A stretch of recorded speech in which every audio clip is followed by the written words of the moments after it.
বৌমা। হ্যাঁ মা বলুন, কি হয়েছে? শরীর খারাপ লাগছে? জল খাবেন? না মা, কিছু লাগবে না। আসলে জিজ্ঞেস করতে আসলাম যে তোমাদের ওই মানালি যাওয়ার টিকিটটা কি হয়ে গেছে?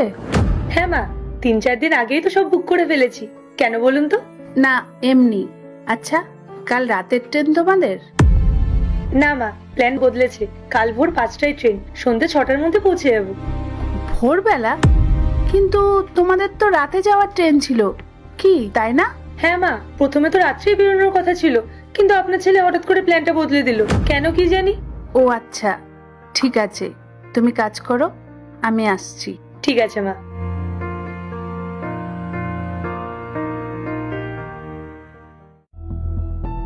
বাবা, তোরা তো আমাকে আগে বলিসনি যে তোরা ভোরবেলায় বেরিয়ে যাবি। হ্যাঁ মা, আমি ভাবছিলাম যে রাতে বেরোলে পুরো রাতটাই যাত্রাপথে নষ্ট হয়ে যাবে। তার চেয়ে বরং দিনেই বেরিয়ে যাই, রাত্রে গিয়ে বিশ্রাম নেওয়া যাবে। মন্দ ভাবিসনি। তা তোদের গোছগাছ সব হয়ে গেছে তো?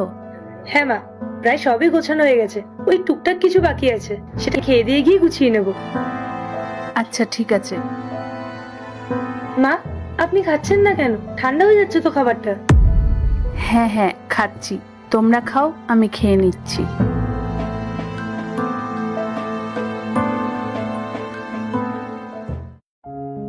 মা, হাঁটতে বেরোচ্ছ? হ্যাঁ রে, ওই একটু হাঁটতে বেরোচ্ছিলাম। কেন, কিছু কাজ আছে তোর? না না, তেমন কিছু না। ওই আমি ভাবছিলাম যে তুমি যতক্ষণ হাঁটবে আমি তোমার ঘরে গিয়ে একটু বিশ্রাম নেব। শরীরটা আর দিচ্ছে না। আরে, এটা আবার জিজ্ঞেস করা আছে নাকি? তুই স্বাচ্ছন্দ্যে শো, ঘর তো তোর, তুই তো আমার কাছেই থাকিস। ঠিক আছে মা। ঠিক আছে, আমি বেরোলাম তাহলে।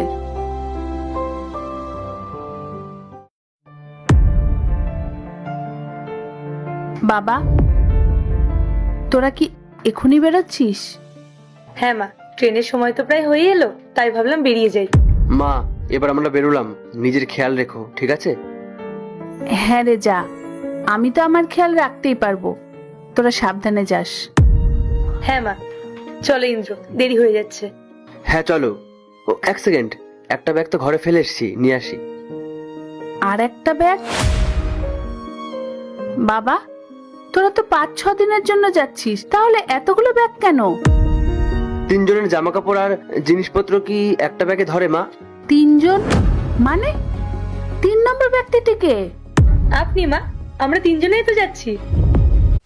পার্ট 2 দেখতে সাবস্ক্রাইব করো ভেলকু 78M।